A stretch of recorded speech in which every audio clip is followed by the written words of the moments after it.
Hey guys and gals, so RI-EX-7 is this map here, no defenders, so we're bringing a whole bunch of guards.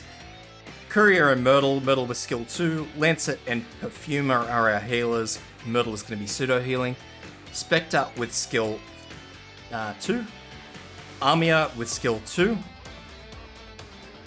Now, I've been looking at this and you probably can get away with using skill 3. As crazy as that may or may not sound, you may be able to get away with it. I wouldn't terribly risk it, but you know, just from the practice runs I've been doing as an eyeball, you probably could get away with it. Anyway, Blue Poison skill 2, Lapland skill 2, so a ranged guard. Split shot guard, I'm using Blue Poison because frankly she deals arts damage as well as physical, so she does everything I needed to do. Sidoroka, so an arts guard. You probably can get away with, say, Matoimaru with skill 1, but I think that you get more mileage out of Sidoroka's skill 2. Alternative to this, if you really want to go the full yard, you can probably go with Serta with skill 1. Skill 2, sorry. Ethan with skill 2. Ethan is interchangeable in this with any of the ambushes. Gravel, skill 2. I prefer Gravel over Project Red in this particular map, just because of her survival skills, and just a single block Vanguard just to sort of do some work around the map. So if this helps you out, guys, leave a sub, because that one helps me out. And hopefully things don't go crazy. Because every time I try to record something, I practice it 20 times, I record it, it doesn't work. So, let's go. So, Myrtle in down the bottom here. Then we're going to pop in Courier. Up here. Then we're going to get rid of a tree. Doesn't matter which tree you get rid of at this point in time. It's not as super important. And we're going to pop in Vigna.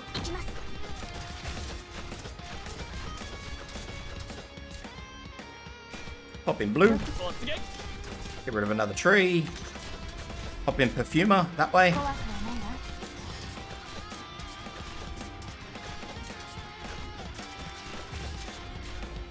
Get rid of another tree.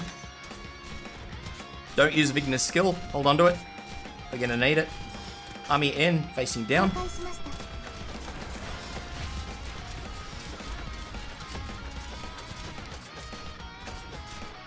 You can use Myrtle's skill how often you like, though. From here, Ethan in here. It's probably best off to face him off to the left. So once this first enemy comes out up the top here, we're going to replace Courier with Lapland. We can pop in Sidoroka down the bottom here anytime we want. Now once this brawler engages, we're going to use her skill. Just to tear that enemy up. And that'll run comfortably into this second enemy. We may as well pop Lancet in.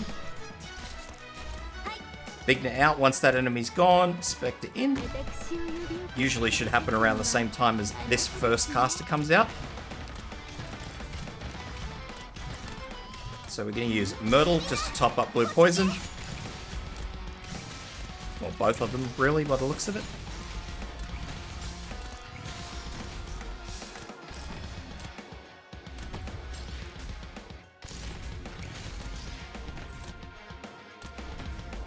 Now, it's super important to remember that these holes that I haven't addressed at all, and I'm very clearly working around, you need, like, fully mastered operators to push stuff into these holes, or pull stuff into these holes. Except for, like, you know, these basic bitch enemies, so that's the reason I haven't touched base on that. Let's get Courier in there now. Blue Poison skill.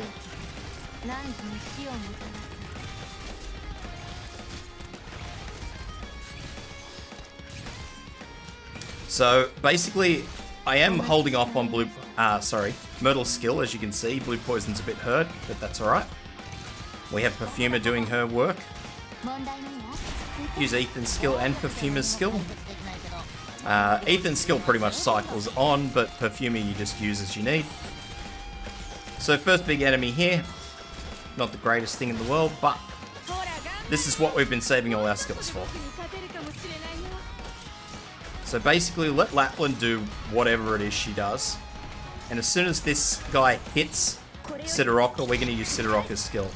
Now depending on how high a level your Sidoroka is, she may keep up, she may not. Super important to keep an eye on what's going on. If you find that she is losing ground,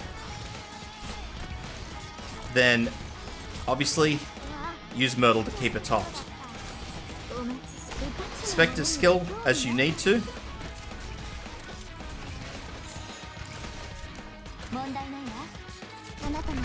Ethan's skill.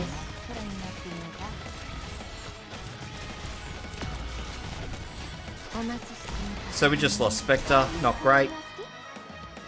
I will actually let that enemy go all the way through to Lapland. So, okay, I didn't need to. I'll let that enemy engage Lapland because I don't want Vigna to get the debuff. So let them all attack this and then use Myrtle's skill. Top her up. So things are going wrong at the moment, so that's a good thing.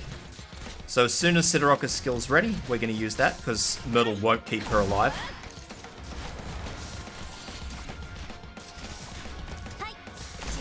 What you see is what's left. So even if it's going poorly at this point, unless it's going horribly, you're pretty good.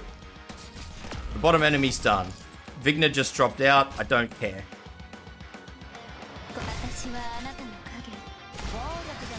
Now these enemies will only take damage from who's blocking them. So what I'm basically doing, yes, there's Ethan, but I don't know if Gravel's going to be kept alive.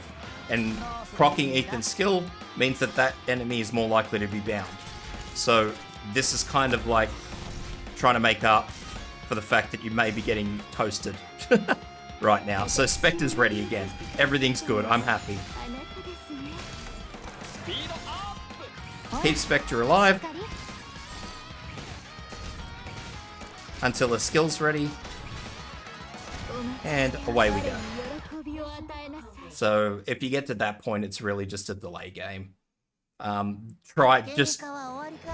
best advice I can give you is don't risk those big guys, because every time I've tried to risk one and I've gone, oh, he's nearly dead, the next operator can take him.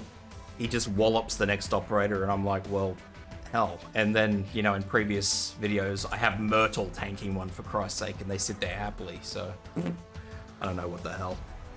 So the best thing I can suggest is just, if someone goes down like my Spectre did, sit there, take your time, just pile the enemy back until you can redeploy in a way you think is safe. That's it, guys. I hope that helps.